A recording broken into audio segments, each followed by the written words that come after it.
Good morning, ladies and gents. Welcome back to my channel. All right, before I begin, I just wanted to say a big thank you to all the subscribers, new and old, who take the time to watch my videos. Thank you very much. Now, I have been away for a little bit, especially during the holidays, because the holidays were a little bit difficult for me. But I am very happy to be back and to share some Pandora with you guys and gals. All right, so in front of you we have 3 Pandora items. Now these 3 items were bought separately. All right, so let's start with the lovebirds. Now the lovebirds are the two-tone that are at the ends, here and here, of course. So these two tones I was very lucky to find on my local used site. Now, what were the odds that they were selling, 2 different people were selling these charms at the same time? So of course, I had to get them.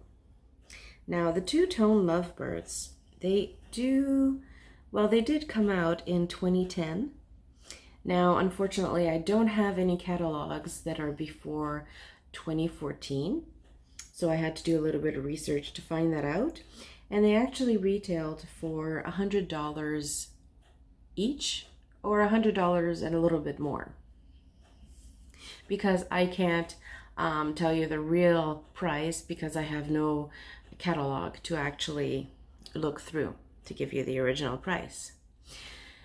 Now, in the middle, we do have a two-tone unicorn. Now, this unicorn I am a little bit iffy on because I'm not quite sure if it's authentic or not.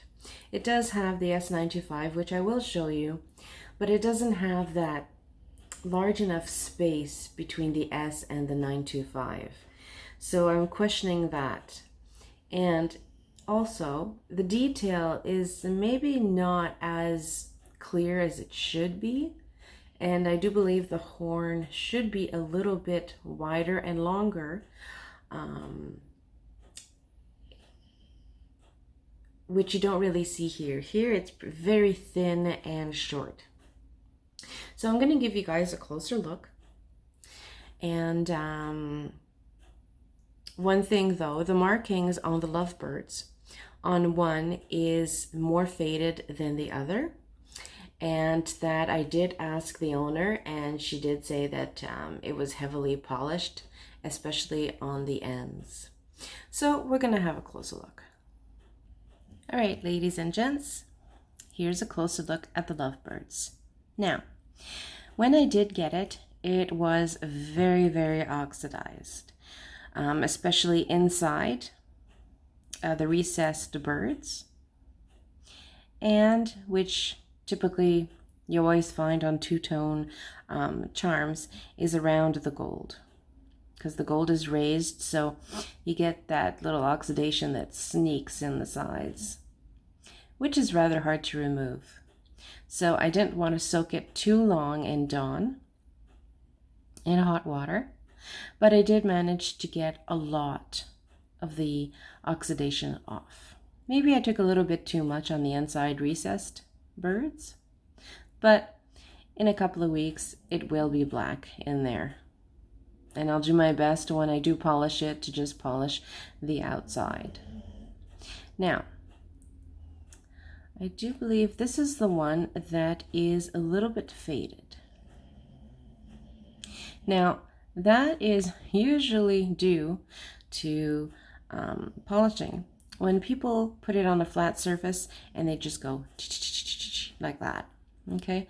So try to avoid that. And it's very difficult because sometimes it's the fastest way to polish the charm, but you do wear down the markings. But it is threaded on the inside. And on the other side is flat. So I think this is super cute. I think it was a very good purchase, and I am not questioning authenticity on this piece. Now, if I grab the other one, now this one is the faded one, so I'm going to put this aside. And here is the one that is more clear. So as you can see, you have the 925 ALE. Now again, you won't find the S on these ones because the S was only added in 2014, I believe. So the stamping is very clear and deep. So I'm not questioning authenticity on this one either.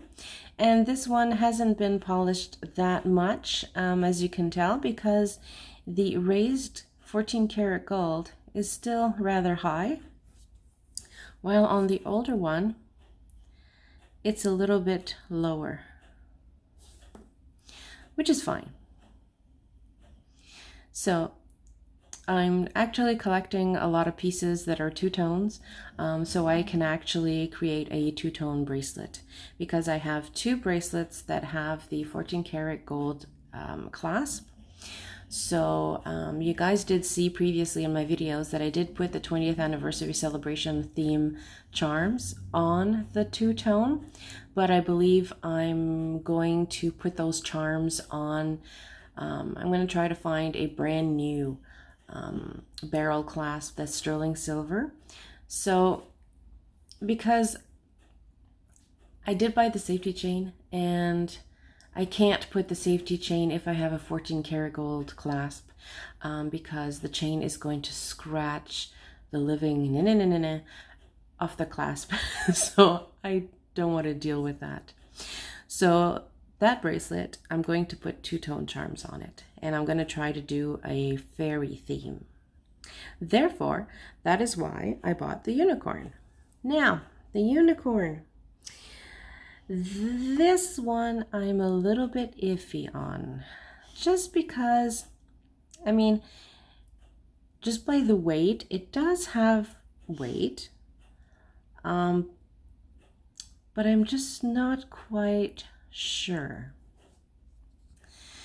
Now, first I'm going to show you guys the marking. Okay, so we do have here the S925, but as you can see, the S is rather a little bit too close to the 9. So this piece I'm going to have to bring to the store to have them authenticated, because, well, I mean, it's pretty, I paid $40 for it, so I'm just not sure.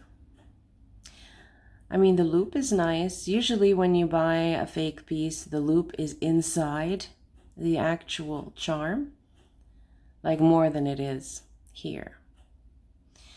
And in the pictures online, I did notice that the horn was wider and a little bit longer.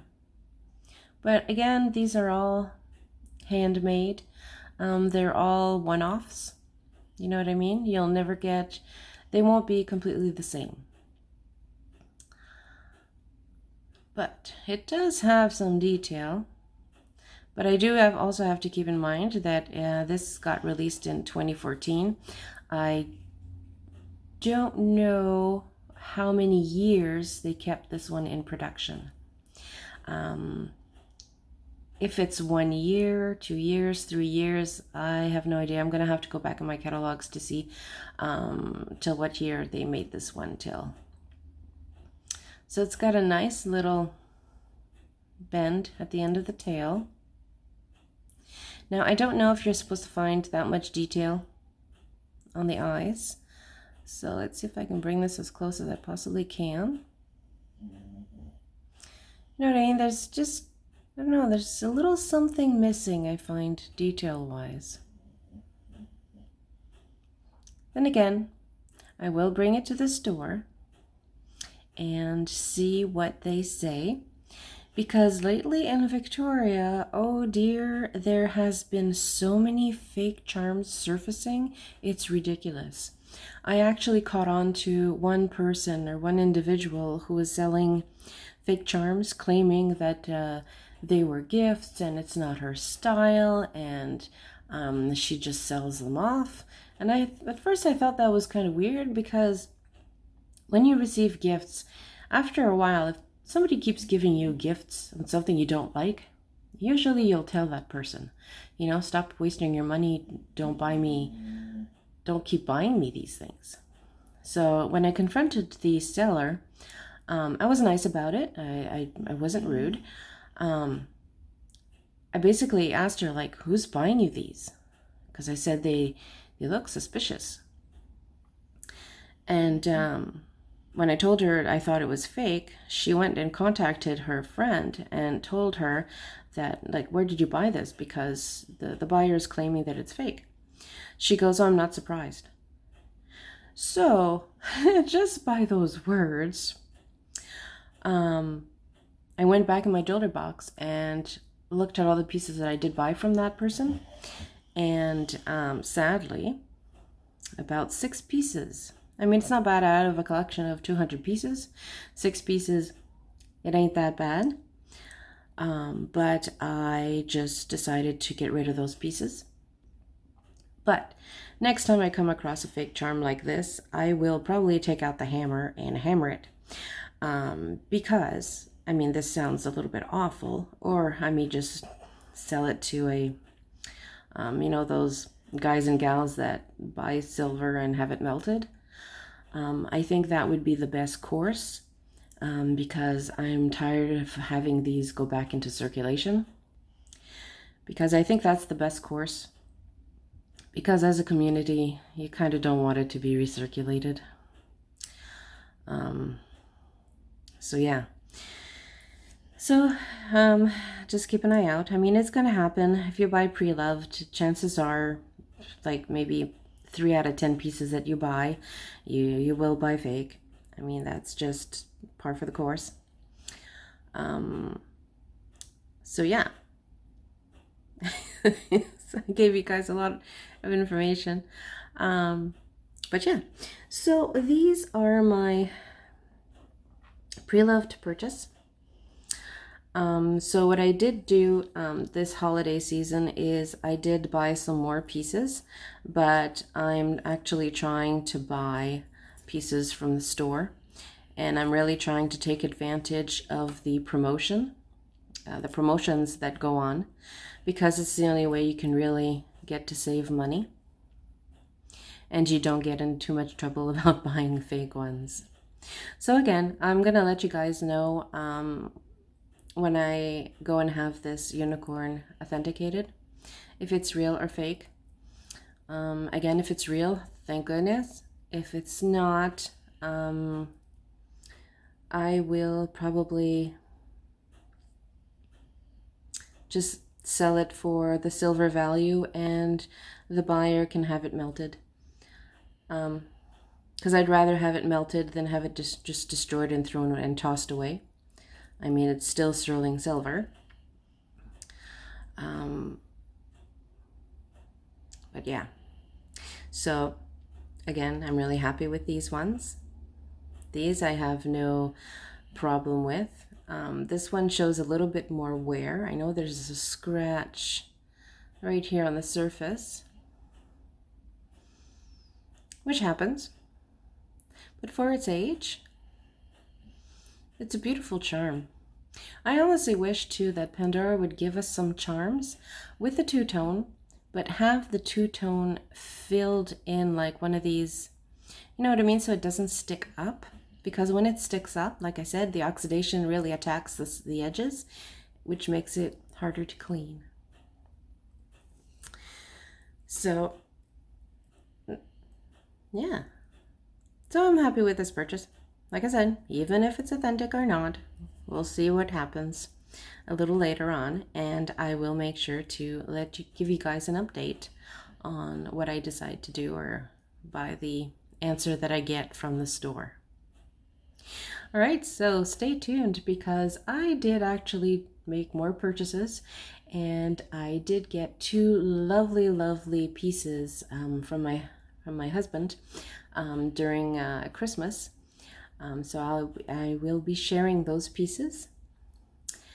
And I also made another purchase of a rose gold piece. All right, so I hope you guys have a great rest of your day, and stay tuned because I will be making more videos, because I actually did miss my Pandora sisters and brothers. I really did miss you guys. So I'm back. All right, that's enough for now. Have a great day.